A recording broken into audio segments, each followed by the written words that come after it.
Dragon Shield just came out with their new dual sleeves, which are just like their other sleeves, except they have a black background instead of a white background when you put your cards in there. So they're super slick looking, and they have a clear glossy front, so it shows off all your foils really well. Check them out on dragonshield.com. Use my affiliate link down below. It helps support the channel. Hey guys, welcome to BudgetEDH. I'm your host Mike, and on this week's episode we bring you Tovolar, Dire Overlord at a $100 budget. Tovolar is a red and a green for a legendary creature, human werewolf. Whenever a wolf or werewolf you control deals combat damage to a player, draw a card. At the beginning of your upkeep, if you control 3 or more wolves and or werewolves, it becomes night. Then transform any number of human werewolves you control. That's its daybound side. And then on its nightbound side, it has the same ability. Whenever wolves or werewolves you control deal combat damage to a player, draw a card, and it has X red and a green. Target wolf or werewolf you control gets +X/+0 and gains trample until end of turn. So let's talk about Tovolar. So this is a werewolf deck, obviously. We have a lot of wolves and werewolves in here, over 30 of them inside the deck. We do have a lot of ways of drawing cards in here as well. So Tovolar's ability, whenever we deal damage with our werewolves to our opponents, we can actually draw cards. So we've got a lot of ways of pumping our werewolves up so that we're able to take advantage of that ability. We've got ways of pumping them up through combat. We've got ways of giving them trample. We've got ways of giving them double strike. So there's a lot of different ways of giving our werewolves extra abilities so that we're able to dominate in combat with Tovolar. We've also got ways of drawing cards when we cast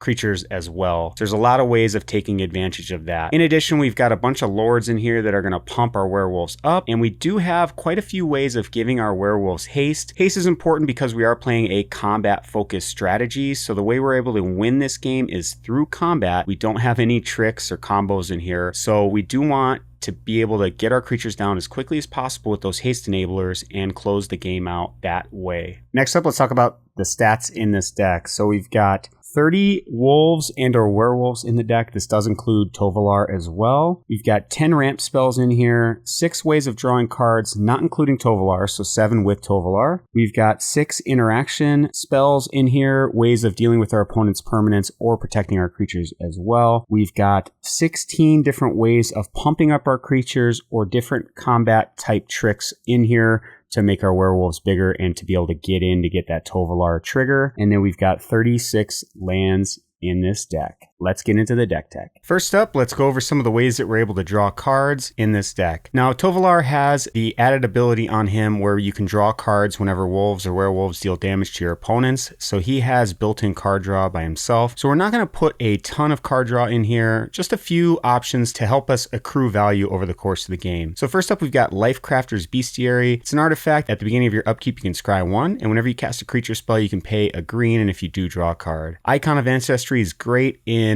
tribal commander decks, which this one is. It has, when it enters the battlefield, you can choose a creature type. Creatures you control of that type get +1/+1, so it's going to pump all your werewolves up. And you can pay 3 and tap it to look at the top 3 cards of your library. If you reveal a creature of the chosen type werewolves, you can put that card into your hand. Then we've got Beast Whisperer. I put this in most green creature-based decks. Whenever you cast a creature spell, you can draw a card. Then we've also got Rishkar's Expertise. Draw cards equal to the greatest power among creatures you control. This is great because werewolves have huge power and toughness. And then also when you cast this, you can cast a card with converted mana cost 5 or less from your hand without paying its mana cost. Next up, we've got Hermit of the Natternolls, and it transforms into Lone Wolf of the Natternolls. Whenever an opponent casts a spell during your turn, draw a card. So if you're playing against a control or counterspell type deck, this card is great, and this will also transform into the werewolf side. And if an opponent casts a spell during your turn, you draw 2 cards. So really great if your opponents are going to counter some of your spells, you can get some additional value off of this being on the battlefield. Next up, let's go over some of the interaction that we have in this deck. So first up, we've got a couple of ways of dealing with problematic artifacts or enchantments. We've got Nature's Claim, destroy target artifact or enchantment, its controller gains 4 life. We've got Masked Vandal, which is also a werewolf. It is a changeling. When it enters the battlefield, you may exile a creature card from your graveyard. If you do, exile target artifact or enchantment an opponent controls. And then we've got Abrade. It deals 3 damage to target creature or destroys target artifact. I really like this card a lot because of the flexibility of being able to deal with creatures or artifacts as well. Then we've got Moonlight Hunt. Choose target creature you don't control. Each creature you control that's a wolf or werewolf deals damage equal to its power to that creature. This does not fight, it just deals damage to those creatures. Beast Within destroys any permanent, and its controller puts a 3/3 green beast token into play, and then Wrap and Vigor regenerates all creatures you control, giving you some nice protection in case your creatures die to a board wipe. Next up, let's go over all the wolves and werewolves that we have in this deck. And there's a lot to go over, so I'm not going to go over every single card in detail, but I will talk about some of the key features and reasons why I put them in the deck.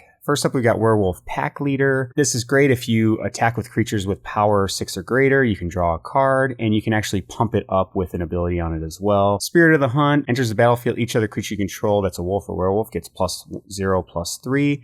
So Spirit of the Hunt is great for protecting some of your creatures. It has flash on it as well. Wolfear Silverheart has Soul Bond, and when it's paired with another creature, they get +4/+4, which is nice for pumping up those wolves as well. Then we got Silver Fur Partisan. Whenever a wolf or werewolf you control becomes a target of an instant or sorcery spell, you can put a 2/2 wolf onto the battlefield. Ulrich's Kindred gives wolves or werewolves indestructible for paying a cost. Kessig Cage Breakers makes 2/2 wolves whenever it attacks for each creature card in your graveyard. Then we got a bunch of wolves or werewolves. Reckless Waif is just a generic werewolf that costs 1 mana, which is nice. We've got 2 creatures here, Scorn Villager and Uvenwall Captive, that tap to add mana to your mana pool, so they're mana dorks in addition to being werewolves as well. Then we've got Village Messenger, similar to Reckless Waif, 1 mana creature that doesn't really have a lot of abilities on it. Lambhole Pacifist, same way, except it costs 2. Dustwatch Recruiter is great on its front side. It lets you look at the top cards of your library, put a creature card in your hand. The backside reduces the cost of creature spells as well. And we've got Wolf-Bitten Captive. It's a 1 mana creature that can pump itself up. Howlpack Alpha and Mare of Averbruck are lords for werewolves. They give them +1/+1. And at the beginning of your end step, you get to put wolves onto the battlefield as well, which makes it really good. Hound Tamer Untamed Pup gives your wolves and werewolves trample and also can put +1/+1 counters on your creatures as well. Kieran Outlaw and Terror of the Kroon Pass give werewolf creatures can't be blocked except by 2 or more creatures. Storm Charge Slasher, Reckless Storm Seeker give 1 creature each combat +2/+0 and trample and haste, which is very powerful as well. Then we've got Gryoreach Bandit, Vildhan Pack Alpha. Whenever a werewolf enters the battlefield, you can actually transform it, which is nice. Daybreak Ranger, Nightfall Predator can fight creatures. Daybreak Ranger can actually deal with creatures with flying as well. Breakneck and Neckbreaker, attacking creature you control get +1/+0 and trample, which is, again, trample is really important. Sage of Ancient Lore and Werewolf of Ancient Hunger get power equal to the total number of cards in players' hands. And then last but not least, we've got Tovolar's Huntmaster. Enters the battlefield, creates wolves, and you can use your wolves to fight target creatures that your opponents control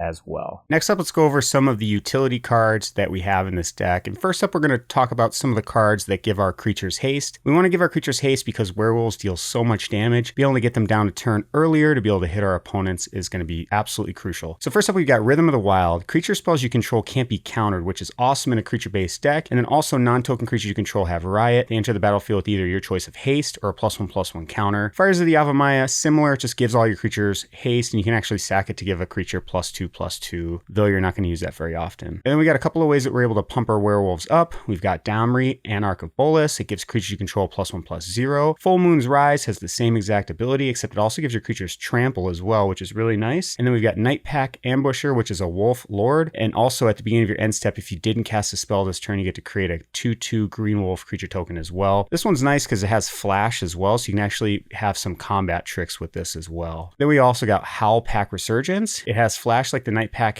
Ambusher, and each creature you control that's a wolf or werewolf gets +1/+1 and trample. Immerwolf is also a wolf lord, gives all your wolves and werewolves +1/+1, and non-human werewolves you control can't transform, which is really awesome as well. And then Icon of Ancestry we talked about earlier in the card draw section, but it is also a way of giving your creatures +1/+1. I included it in this section as well. Then we've got Return of the Wild Speaker. Draw cards equal to the greatest number among non-human creatures you control, and non-human creatures you control get +3/+3 until end of turn. Awesome card for drawing cards or for pumping up your werewolves. One thing to note is this card will not work if your werewolf creatures are not transformed. It will not pump them up. But if they are all transformed, then this will pump your creatures up. It does just say werewolf on the backside of all of the werewolf cards. It doesn't say human werewolf. Only on the front side does it say that. Then we've got Arlen, Voice of the Pack. Each creature you control that's a wolf or a werewolf enters the battlefield with an additional +1/+1 counter on it, which is awesome. You can also make wolf tokens with her as well, which is really nice 2. Then we've got Adaptive Automaton. When it enters the battlefield, you're going to choose Werewolf or Wolf, and it has the chosen type in addition to its other types, and it's just basically a lord for whichever type you choose. Ronus's Monument is a nice card for giving you a way to reduce the cost of your green spells, and also whenever you cast a creature spell, you can give a creature you control +2/+2 and trample, which is nice because a lot of the werewolves don't have trample, so you want some ways to get in over your opponent's creatures. Next up, we got a couple more ways of pumping our creatures up through combat. We've got Ranger class. When it enters the battlefield, you can create a 2/2 green wolf, which is nice. And whenever you attack, put a +1/+1 counter on target attacking creature. Shared Animosity. Whenever a creature you control attacks, it gets +1/+0 until end of turn for each other attacking creature that shares a type with it. And Unnatural Growth is a newer one that I really like out of Midnight Hunt. It's an enchantment at the beginning of each combat. Double the power and toughness of each creature you control until end of turn. Really, really great, powerful card. It does cost 5 mana, 4 green pips, so it is a little bit more difficult to cast, but if you get this down and your opponents don't deal with it, you're going to deal a ton of damage to them. Then we've got Berserker's Onslaught. Attacking creature you control have double strike. Port Raiser I really like. It's going to give you additional combat, so whenever it deals combat damage to a player, untap each creature you control. After this combat phase, there's an additional combat phase, but it can only attack a player it hasn't already attacked this turn, so you can actually get like multiple combats every time you swing with this, attack each of your opponents to get basically be able to do all your damage to all your opponents in one turn, which is awesome. So if this sticks around, it's going to be pretty problematic for your opponents as well. We've got a couple of ways of reducing the cost of our spells. We've got Goblin and Archomancer. Each spell that you cast that's red or green costs 1 less to cast. And then we've got the Celestus. If it's neither day nor night, it becomes day as the Celestus enters the battlefield. You can tap to add 1 color of any color to your mana pool, and you can tap 3 and tap it. If it's night, it becomes day. Otherwise, it becomes night. Activate only as a sorcery. This is a nice way of being able to manipulate the day or night in the deck. Whenever day becomes night or night becomes day, you gain a life, and you may draw a card. If you do draw a card, discard a card. So a lot of stuff on this card. It is very good in the deck in any of the werewolf decks that you would play that have the newer day-night mechanic in it. And then we got some miscellaneous ones that don't really fit into the other fields. We've got Primal Adversary. It's a wolf with trample. When it enters the battlefield, you can pay 1 and a green any number of times. When you pay this cost 1 or more times, put that many +1/+1 counters on it. Then up to that many target lands you control become 3/3 wolf creatures with haste that are still lands. So this could potentially come in late in the game and transform all of your lands into wolves, and you'll be able to get a lot of damage in on your opponents. Cult of the Waxing Moon. This is a creature that's not a werewolf, but whenever a permanent you control transforms into a non-human creature, put a 2/2 green wolf creature token onto the battlefield. Vivian, Champion of the Wild. She's going to give creature spells that you cast flash. So really nice to be able to potentially surprise your opponents when they go into attack. You can play a wolf or a werewolf and block or play them on the end of your opponent's turn to give pseudo haste to them as well. Thank you so much for watching our video today. If you like this video and you want to see more budget commander content, please subscribe to our YouTube channel,